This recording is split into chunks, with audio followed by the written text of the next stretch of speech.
시장의 핵심 이슈를 집중 조명해 보겠습니다. 오늘 이 시간도 한국경제TV 신인규 기자와 함께하겠습니다. 기자님, 어서 오세요. 안녕하십니까. 자, 밤사이 뉴욕 증시가 완전 폭등 랠리를 보였거든요. 그 중심에는 둔화된 CPI 수치가 있었습니다. 얼마나 많이 물가가 잡혔음을 우리가 확인할 수 있었나요? 미국의 10월 소비자 물가지수죠. CPI가 예상치보다는 낮게 나왔습니다. 인플레가 언제 꺾일까? 이거 기다리던 시장이 환호하던 소식이 나온 거죠. 10월의 미국 CPI는 전월 대비 0.0% 상승, 그러니까 안 오르는 것으로 나타났습니다. 추정치는 0.1% 상승이었고요. 1년 전과 비교하면 상승률은 3.2%로 역시 예상치보다 0.1%포인트 낮았습니다. 물가 품목 가운데 변동성이 높은 에너지, 식음료 이런 것들을 제외한 것을 근원 인플레, 근원 CPI라고 하는데 이 근원 CPI 역시 전월비 예상치인 0.3% 증가보다 낮은 0.2% 증가로 집계가 됐습니다. 이 소식 이후에 미증시 말씀하신 대로 치솟았고요. 특히나 중소형주 위주의 러셀 2000 지수는요. 하루 만에 5.44% 오르면서 마감을 했습니다. 네, 맞아요. 미신여물 국채금리도 20베이시스 포인트 가까이 급락하면서 정말 안정적인 모습을 보였던 밤사이 뉴욕 3대 지수였는데요. 사실 세부적인 내용을 우리는 좀 잘 뜯어볼 필요가 있어 보이죠. 지금 많은 품목에서 심지어 주거비까지 에너지랑 식료품 물론 해서 주거비까지 확실하게 잡혔다는 증거가 포착이 됐다는데 구체적으로 어떤 내용입니까? 조금 생각할 건 있는데 시장에서는 아니 이거 예상보다 0.1%포인트밖에 안 빠졌는데 시장이 이렇게 환호할 만한 일인가? 이렇게 궁금증을 가지실 분들도 있을 거예요. 네. 근데 그동안의 맥락과 세부 지표를 좀 고려를 해야겠습니다. 왜냐하면 이번에 CPI 발표 전에 있었던 두 번의 발표에선 8월과 9월의 CPI에서는 모두 물가가 예상치보다 높았거든요. 그러니까 당연히 시장에서는 이번에도 좀 걱정된다라는 생각들이 많았었는데 물가가 예상보다 좀 늦게 잡힐 수 있고 그렇게 되면은 연준이 긴축 정책을 예상보다 오래 펼 수 있었다는 그런 우려가 있었던 겁니다. 이번에 크게 줄어든 거죠. 이런 우려가. 미국 노동통계국이 내놓은 CPI 자료의 세부 지표들 조금 보면요. 신차와 중고차 물가가 각각 한 달 전보다 0.1%, 0.8% 내려갔습니다. 이게 무슨 얘기냐면 미국 자동차 노조죠. UAW라고 하는데 UAW 파업이 차 물가에 영향을 미칠까 걱정을 했었던 게 있었거든요. 이 우려가 일단 10월에 나타나지 않은 것. 이걸 하나 확인해야 될 거고. 네. 그리고 중동 불안 이후에도 10월 7일에 이 기습 공격이 있었으니까요. 하마스에. 중동 불안 이후에도 10월에 미국 에너지 물가 한 달 전과 1년 전 대비 모두 떨어졌습니다. 주거비 물가 예상보다 높지 않은 건 또 다행이고 그렇긴 하지만 꺾이지는 않았거든요. 꺾이지는 않았지만 상승률이 말씀하신 대로 전달 대비 둔화했습니다. 0.3%로 집계가 됐죠. 1년 전과 비교하면 아직은 높아요. 6.7% 높아졌긴 한데 주거비는요. 연준뿐 아니라 이 시장마저도 이 시장의 예상이 결국은 주가를 움직이는 증시를 움직이는 원동력인데 네. 시장도 결국 꺾일 거라고 후행해서 꺾일 거라고 보는 부분이거든요. 여기에 근원 CPI 가운데 주거비 떼놓은 물가. 연준이 지금 통화정책 결정할 때 가장 주시하는 물가 중에 하나가 슈퍼코어 인플레이션이라는 게 있습니다. 전체 코어 인플레이션이랑 또 다른 거예요? 코어 인플레이션에서 주거비 정도 제외한 서비스 물가라고 보시면 될 거예요. 네네. 그래서 이 슈퍼코어 인플레이션이 이거는 노동통계국에서 나온 자료는 아니고 월가 추정치인데 이 슈퍼코어 인플레이션 계산해 봤더니 이번 자료 가지고 전월 대비 0.2% 정도밖에 안 올랐다. 이런 계산 나오면서 시장의 물가 안도감이 더 커졌다. 이렇게 생각하시면 되겠습니다. 네, 알겠습니다. 일단 주거비까지 확실하게 잡혔고 여기에다가 중고차라든지 에너지 가격은 물론 확실하게 잡힌 이번 10월 CPI 물가지수였습니다. 지금 이 지표를 보고 월스트리트저널의 대변인, 연준의 대변인이라고 그렇죠. 하는 월스트리트 기자 닉 티밀하우스까지 이제 연준이 수정을 할 거다. 굉장히 앞으로 향후 금리 전망에 대해서 조금 비둘기파적인 모습을 볼 수 있다라는 이야기까지 나왔는데 네. 이번 물가지표의 핵심 포인트는 어디에 있을까요? 핵심을요. 만약에 단어로 얘기를 하자면 디스인플레이션이라고 하겠습니다. 이거는 경제 전반적으로 물가가 꺾여버리는 디플레이션이랑은 조금 다른 개념입니다.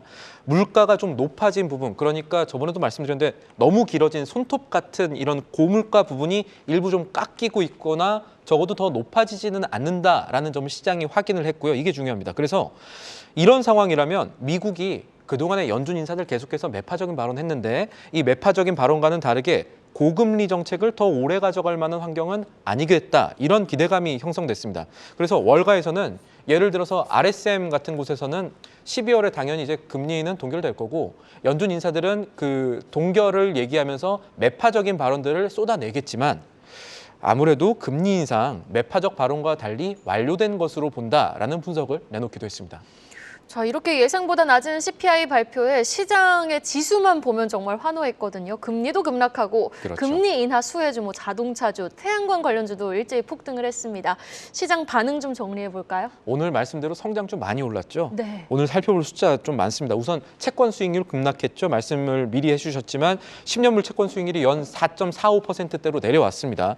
달러화 가치도 떨어졌죠. 주요국 통화 대비 달러가 얼마나 강한가 이거 보여주는 달러 인덱스는 전날보다 150bp 가까이 떨어졌습니다. 그래서 150bp 넘게 떨어졌습니다. 104선 초반대까지 지금 후퇴를 했고요. 원달러 환율에도 유의미한 변화가 있을 것으로 아마 오늘 NDF 시장 끝나면 나올 텐데 그런 흐름들이 모두 사실은 통화 정책의 완화 신호가 예상이 됐을 때 발생하는 흐름들입니다. 그리고 조금 더 직관적으로 보면요. 월가의 금리 인하 예상 시점이 빨라졌습니다. 연방기금금리 시장 선물 데이터로 움직이는 패드워치에 따르면요. 내년 5월에 금리 인하 확률이 49.6%로 높아졌습니다. 금리 동결 확률을 제친 겁니다. 의미가 있네요. 의미가 있죠. 그래서 당초 6월에였던 금리 인하 예상 시점이 5월로 이렇게 시장의 금리 인하 예상 시점이 조금씩 당겨지고 있는 게 오늘 CPI에서 중요한 부분이라고 하겠습니다. 금리 인하 시점도 당겨졌고 당장 12월 있을 연준의 통화정책회의에서는 금리 동결 가능성이 95%까지 올라간 겁니까? 100%까지 올라간 겁니까? 거의 99.2%인데 네. 굉장히 높은 수준이고 이 정도면 시장에서는 만약에 그럴 일은 없겠지만 다른 데이터가 나온다면 정말 깜짝 놀랄 수준으로 이미 지금 우리가 12월에 금리 동결할 거라고 알고 있다 정도로 볼 정도의 수준이 나온 겁니다. 그런데 또 몇몇 연준 위원들은 상대적으로 좀 덜 비둘기파적인 그렇죠. 발언을 내놓기도 했거든요. 그 이유는 어디에 있을까요? 그거는 아무래도 이 금융 여건이라는 것이 결국은 물가를 다시 올릴 수 있는 여건이 되거든요. 시장이 계속해서 돈이 풀리게 되는 것을 연준은 경계할 수밖에 없습니다. 어떻게 보면 지금 연준은 주식시장이 뜨는 것을 그렇게 좋아하지 않을 수가 있어요. 그래서 그렇죠. 연준의 역할 중에 하나가 물가 안정이거든요. 이 물가 안정을 잡기 위해서는 아무래도 매파적인 발언을 통해서 시장에 약간 걱정을 높이는 이런 것들이 있지 않나라고 하는데 문제는 이제 매파 발언해도 그렇게 먹히지 않을 가능성도 있다라는 점도 함께 살펴보셔야겠습니다. 맞아요. 밤사이 일부 연준 위원들의 상대적으로 좀 덜 비둘기파적이었던 발언에도 불구하고 시장은 폭등을 했습니다. 뉴욕 증시 밤사이에 발표됐던 미국 10월 소비자 물가지수 내용 점검해봤고요. 이어서 국내 증시로 한번 넘어보도록 하겠습니다. 지금 어제 윤석열 대통령의 모두 발언에서 공매도 금지 전면 조치에 대한 발언이 또 한 번 나왔는데 구체적으로 어떤 내용이었습니까? 국무회의에서 윤석열 대통령이 2차 전지주를 들어올릴 만한 실제로 좀 올랐죠. 여기 바로 나왔습니다. 네. 더 이상의 피해를 막기 위해 근본적인 개선 방안을 만들어낼 때까지 공매도를 금지할 것이다 라고 얘기를 했죠.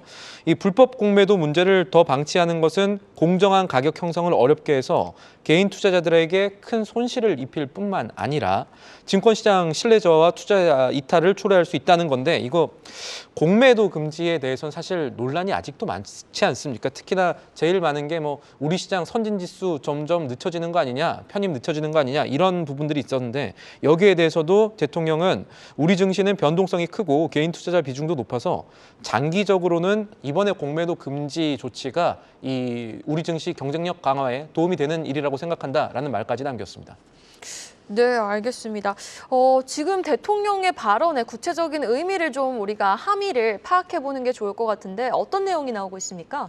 일단은 근본적인 개선안이 나올 때까지 공매도 금지를 하겠다라는 얘기는 우리가 당초 알고 있었던 시장의 시점이 달라질 수 있다는 뜻이 되겠죠. 네. 왜냐하면 당초에는 우리가 내년 상반기까지 공매도 금지하지 않겠나가 컨센서스였는데 이게 조금 길어지지 않을까 혹은 뭐 조치가 빨리 되면 뭐 당겨질 수도 있겠지만 지금까지는 조금 길어지지 않을까의 생각이 조금 두고 있는 모습입니다. 시장에서는. 네. 대통령 발언을 조금만 더 살펴보면요. 금융당국이 기울어진 운동장을 바로잡고 기울어진 운동장이 중요한데 이 투자자를 보호하는 해결책을 준비하라 이렇게 지시를 했습니다. 기울어진 운동장이라는 말이 중요하겠죠. 이거는 뭐냐면 지금 외국인과 기관 그리고 개인이 있게 되면은 각각 공매도 조건과 이런 것들이 다 다르지 않습니까? 이런 것들을 조금 일원화할 가능성이 있습니다. 지금 공매도 상환 기간 보면요. 기관은 1년이고요. 개인은 90일안에 다 갚아야 됩니다. 그런 차이가 있고 공매도 담보 비율도 개인이 높습니다. 그 개인이 120%로 높고 기관이 105%가 될 겁니다. 그래서 이런 부분들이 일원화가 일어날지 한번 생각을 해봐야 될 것 같고 그리고 아마 지금 국무회의라든가 금융당국에서 나오는 내용은 아니긴 한데 개인 투자자들이 원하고 있는 것 중에 하나가 공매도 전산화죠. 이런 부분들의 개선이 이루어질지도 주목을 해봐야겠습니다. 네, 알겠습니다. 그럼 공매도 제도 개선 앞으로의 좀 구체적인 일정이 궁금한데 물론 구체적으로 연장 기간을 언제까지 늘린다라는 발언은 나오지 않았습니다. 그러나 앞으로의 전망이라든지 앞으로의 좀 일정 확정된 건 좀 궁금한데 어떤 이야기가 또 있을까요? 이 당정이라고 하죠. 이 여당과 이 정부 당국들, 금융 당국 보면 일단 이달 말까지는 제도 개선안을 준비하겠다라는 입장입니다. 이번 달 말에 뭔가 나오겠구나라는 생각을 해볼 수가 있고 여론을 수렴해가지고 이번에 나온 그 개선안에 대해서 조금 수정한 다음에 아마 내년 상반기까지는 이거를 법제화한다 혹은 시스템을 좀 정비한다 이런 계획을 갖고 있습니다. 그래서 내년 상반기까지 공매도 금지가 지속이 될 거다라는 가능성은 상당히 높아졌고 더 길어질 가능성 지금 생긴 거고요. 정치권에서 시작된 공매도 금지 문제라는 거는 뭐 현재까지는 말도 많고 탈도 많고 중시도 올랐다 내렸다 뭐 이렇게 했었습니다만 장기적으로는 정말로 이왕 이렇게 된 김에 시장 신뢰도가 높아질 수 있는 정말 제대로 된 방안, 뭐 그 정치적인 그런 거 말고요. 네. 시스템 개선이 정말로 좀 나오기를 기대해야겠고 저희도 계속 그런 걸 추적을 해야겠습니다. 맞습니다. 진짜 좀 하루빨리 우리 개인 투자자들을 위한 또 개인 투자자들에 의한 확실한 좀 개선 방안이 좀 착안이 됐으면 네. 좋겠습니다. 자, 이어서 다음 소식으로 넘어가 보도록 하겠습니다. 오늘 밤사이에 테슬라는 6%나 주가가 폭등한 데 반해서 어제 또 국내 증시에서도 2차 전지주들 흐름은 좋았는데 에코프로 머티리얼즈가 실적에 대해서 사과를 했다고요? 예, 좀 이례적이죠. 아직 상장도 안 했어요. 오늘 네. 17일 상장합니다. 이 전구체 기업입니다. 에코프로 머티리얼즈가 어제 실적 발표와 함께 주주 서한을 보냈습니다. 이 김병훈 대표 명의의 글이었는데요. 실적을 공시하면서 임직원과 주주분들께 드리고 싶은 메시지가 있어서 이렇게 펜을 들었습니다. 이렇게 말씀을 하시면서 3분기 영업이익이 매출은 뭐 1,000억 원대를 2,000억대 넘게 기록을 했지만 영업이익이 마이너스였습니다. 영업 손실이죠. 마이너스 69억 원을 기록했는데 상장을 앞둔 시점에서 굉장히 송구스럽게 생각한다는 어떻게 보면 굉장히 공손한 글을 올리셨습니다. 그러네요. 그럼 주주 서한을 좀 이례적으로 보냈다고 하는데 그 공손한 내용, 맥락은 구체적으로 어떻게 됩니까?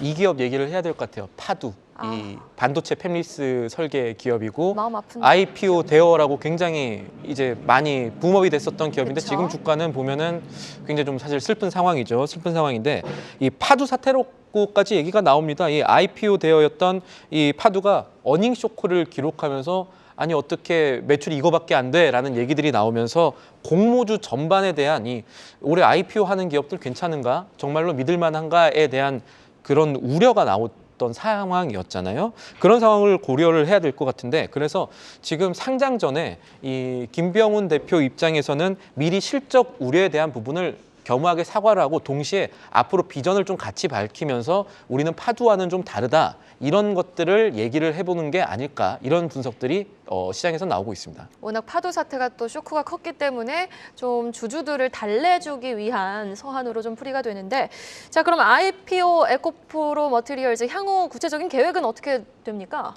이 17일 상장 이후에 뭐 주가 어떻게 될지 이런 거는 저희가 당장 알 수는 없습니다만 아까 말씀드린 대로 최근에 이 전기차 기업들 뭐 큰 펀드들이 담았다는 소리 들면서 이 전기차 기업들 올라가고 있는 것들은 그나마 이 전구체 기업이라든가 2차 전지주한테는 좋을 건데 에코프로 머티리얼즈 얘기만 좀 집중을 해보면 일단은 4분기와 내년 전망도 안 좋답니다. 그렇게 좋지는 않아요. 좋지는 않지만 이 상장을 통해서 모인 공모 자금들이 있지 않습니까? 이 공모 자금을 활용해서 생산 시설을 높이겠다. 생산 시설을 늘리겠다. 그래서 매출을 확대할 수 있는 초석을 다지겠다라는 게 이번에 이 공손한 주주 서한과 함께 나온 이 김병훈 대표의 보관이었고요.